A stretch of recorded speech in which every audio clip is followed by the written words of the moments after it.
Welcome back to another technical video. Today, I'll be going through your question, answering it, and hopefully finding that solution you're looking for.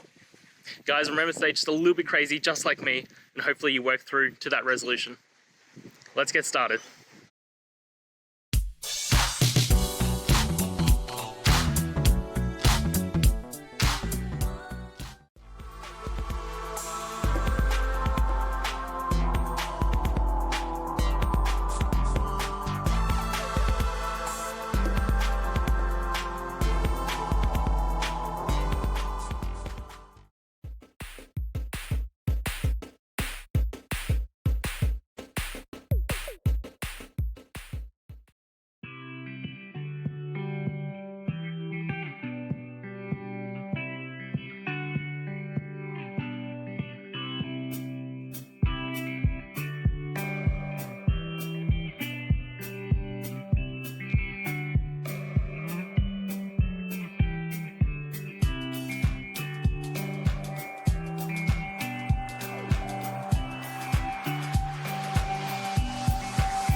And that's it, guys. I hope this video has helped find that solution that you're looking for.